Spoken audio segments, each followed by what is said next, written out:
What a nice day.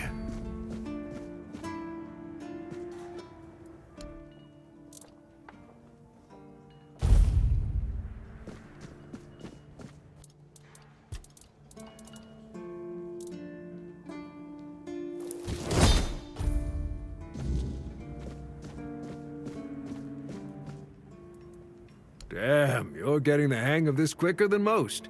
Tell you what, you've earned the chance to try something more advanced. I've got a pattern I've been sitting on, and if you get it right, you'll have armor so good, even I might get jealous.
Another satisfied customer. That makes...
You doing okay?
Disturb my peace. You made an oath never to summon me again. Excalibur. Wait. Is it really you? You, who come from a time beyond. Show yourself before me. It seems he speaks to me. Allow me to answer him. Welcome, old friend. I can see that you know me, but I am a mere shadow of my true self. I don't remember you, Lord of the Seas. Forgive me. That's what you told me, my friend. The next time we see each other, you will not remember me. But you are here now. The will and the power led you back to this place. Even in this incomplete form. Where should I look for myself? I wish to restore Avalon to its former glory, yet I don't know how. Avalon's fate has never rested upon one person alone, not even one as great as King Arthur. Yet here you are, trying again, restless and eager to take the responsibility again. I salute you, my friend. Tell me what I must do to be worthy to lead Avalon once more. I do not think I have the strength. Your path is true. Seek wholeness, and Avalon will reveal what it needs from you. And yes, you need to touch Excalibur. Thank you, my friend. And you, mortal. You have given yourself to the king's service. You are worthy of a place among the keepers of the South. Arthur, take out your sword and fear no failure.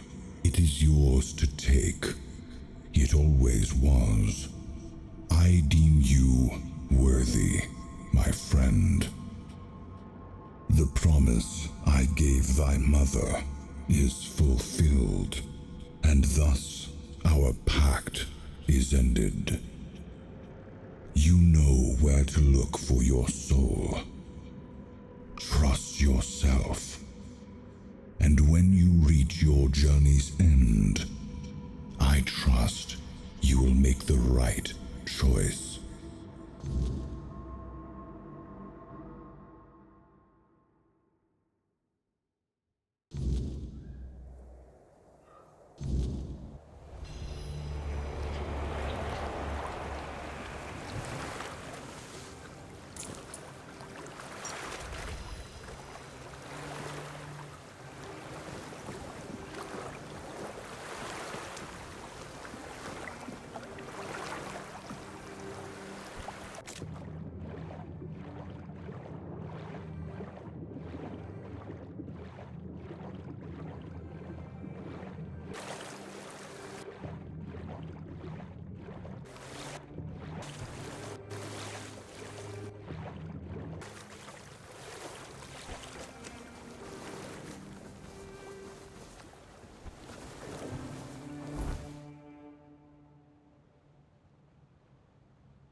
Yes, it seems we knew each other well during the war.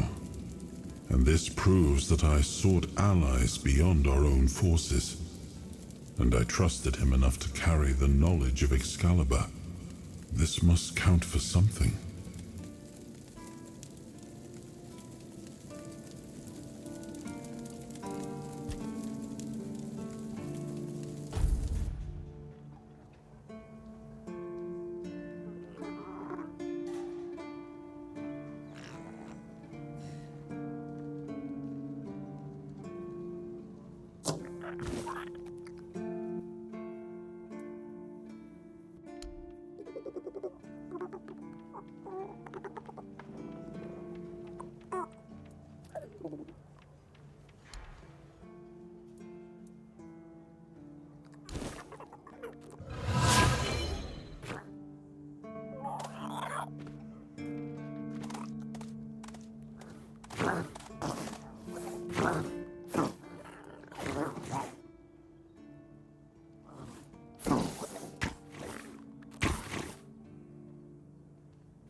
I am his will, the fire that bends the world to his command.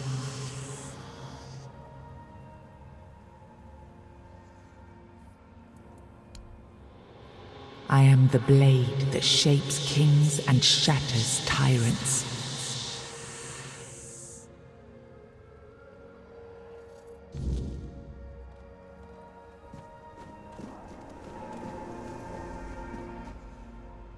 Enough, Merlin. You can't keep throwing lives into this abyss. These experiments, they're destroying what remains of us.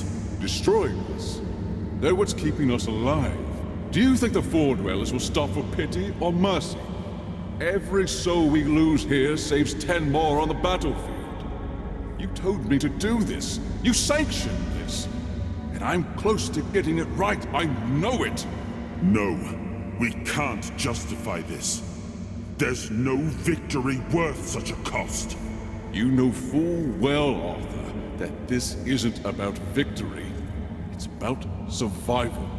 If we don't push these boundaries, there will be no future for your kingdom, for Avalon. You dream of peace, but without victory, there will be no peace to dream of. The path ahead is brutal, but if we relent now, we lose everything. And yet we keep losing people and gaining nothing in return. We must change the path. They volunteered for this. They volunteered to save our kingdom, and you've got no closer to doing it. Their sacrifices cannot be in vain, Merlin. Find another way. Use your mind, your wisdom. Leave this slaughterhouse you've created behind. A different way. That will take time, and resources we may not have. The enemy won't wait. They will if I make them. Whatever it takes, I will buy you that time. Find me a weapon that wins this war without annihilating what we fight to protect. Whatever it takes. Yes. Let it be known that it was my decision, and I will bear the consequences of it. Oh no, my king. People can never know. It was all my idea, and you knew nothing about it. All of us have our role to play. You are the leader, and they need to love you. If we win, you need to become more than a man. You need to become a symbol.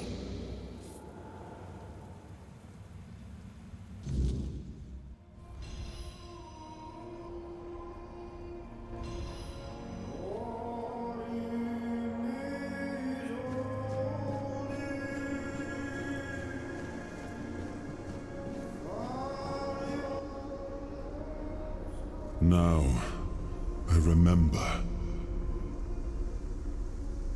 Before you judge me, it all seems so obvious now, doesn't it? The right thing to do. It wasn't back then, and you can trust me on that. We were on the brink of losing the war, and wars aren't won with wishful thinking. There was no clean path, no noble answer. Only the weight of reality pressing down on our necks. Something had to be done, or everything we fought for would have been in vain. And in the end, the ones who stepped forward, who chose to pay the price, made it possible.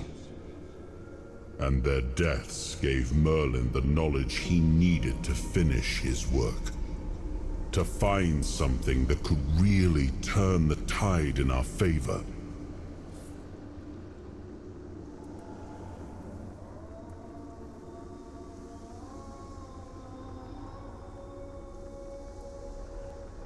Justified? No. Justification is for those who have the luxury of doubt. And I had a kingdom to save. They were brave men who volunteered their lives, just as they did every time we rode onto the battlefield. The difference was that if Merlin succeeded, one man's sacrifice could have saved us all. Could have ended the war before more blood was spilled. If sacrificing a few meant the survival of all, then there was no choice at all. Maybe they never saw justice.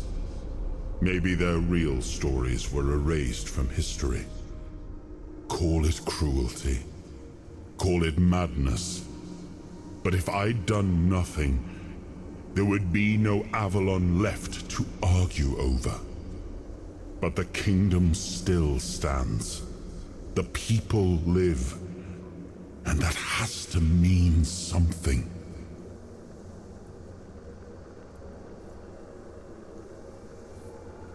I did. But this wasn't about pride. It wasn't about saving face. It was about survival. The truth about all this would have broken my people. I couldn't allow that. And a king doesn't get to flinch. If that meant carrying the weight alone, so be it. I would make that choice again if I had to. I told him to stop the experiments on our men, but to keep going. And he did. He started experimenting on the Four Dwellers, the enemy. If their bodies could be broken down, their power turned against them, wasn't that their own doing? Wasn't that fair? So he figured out how to twist the Four Dwellers' power into something we could wield. I told him to conquer the weirdness. And in the end, he did. He found a way to make me stronger. Stronger than any man had the right to be. It wasn't just magic. It was something deeper, older. A force that reshaped me. And with it, we won. The war ended. Avalon was ours. The bloodshed stopped. The banners were raised. And the kingdom stood safe. That's the question, isn't it? I keep thinking about Seawall. He was ready to pay the ultimate price for what we were fighting for. And I thought he did. I grieved him. Told myself his sacrifice had meaning, that he had given his life for Avalon. And now, after all these years, finding him like this, I told myself I carried the weight of my choices. But seeing him, I wonder if I ever truly did.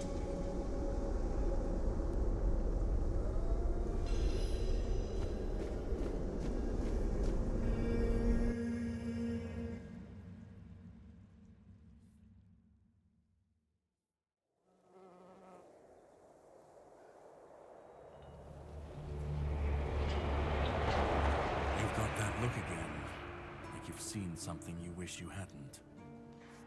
Another piece of the king's soul reclaimed, right? What did it show you this time?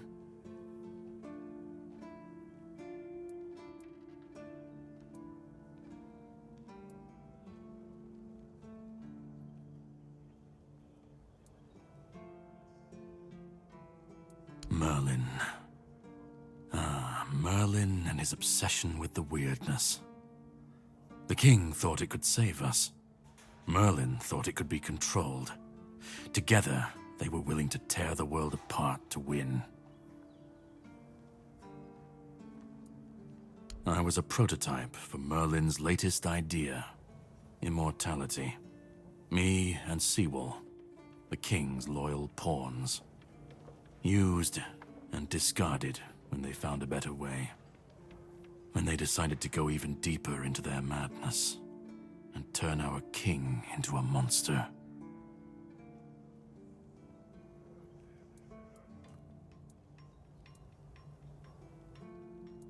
Sewell was Merlin's first attempt. I was the last. We could say I was lucky, but to say that would take a truly macabre sense of humor, don't you think? Even if he didn't, he should have. He was desperate to win, and desperation doesn't leave room for conscience. Every scream, every scar, even if he didn't see it, he allowed it. That's as good as approving it. Fight back. Against who? Merlin? The king? You don't fight gods when you're just a pawn on their board. You endure. You wait. And when the time comes, you either break, or you're left to clean up their mess. That's what I do. What I've always done. The monsters, the weirdness, the chaos. All of it leads back to them. We're left in the ruins of their grand plans, trying to uphold their ideals, fighting for what never was. It's time to bury all these fairy tales in a well-deserved grave. And that's what I do.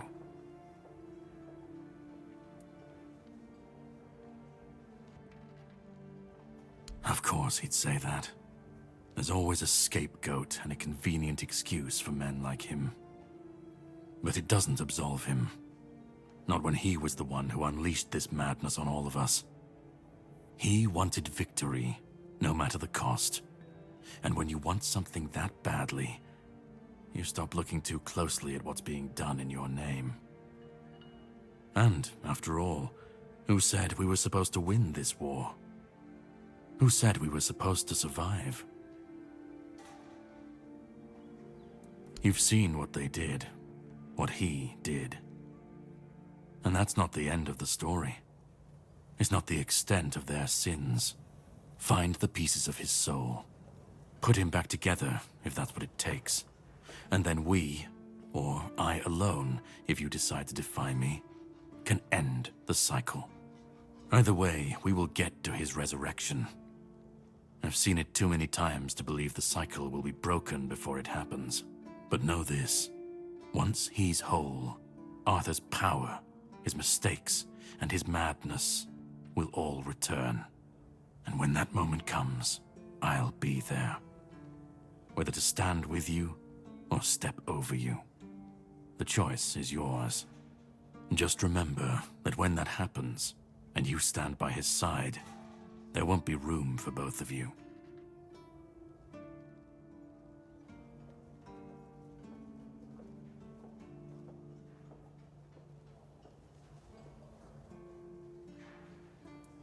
Start. You've already started. But if you want the next piece, head to Kunacht. The menhir there is failing, the weirdness swallowing what's left of the village. You will need to find another artifact. The shield our king gave to Palamedes. He was one of the king's finest, a voice of reason amidst the madness. But it didn't save him or his legacy from what they had coming. Find the shield, and then, well, we will meet again. We'll see if your perspective changes.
It was supposed to be a reminder.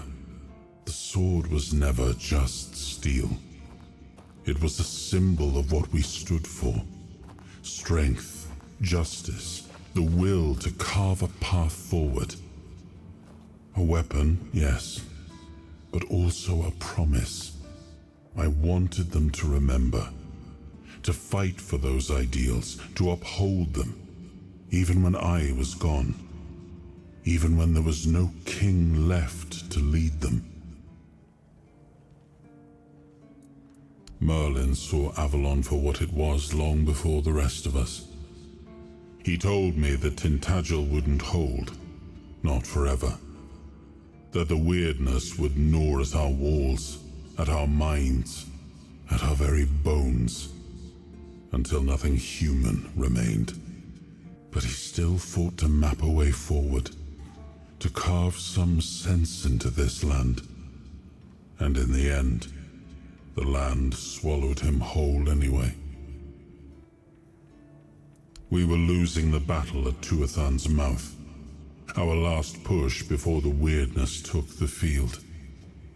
Merlin was with us, bleeding, exhausted, but still weaving his spells. Then it came. Not a beast, not a man, not something we ever had words for. A shadow, wearing 1,000 torn banners, moving like it had no shape of its own. Merlin raised his staff, spoke a name I didn't recognize. And then he was gone. Not killed, not struck down, just gone. Like the land itself had taken him back.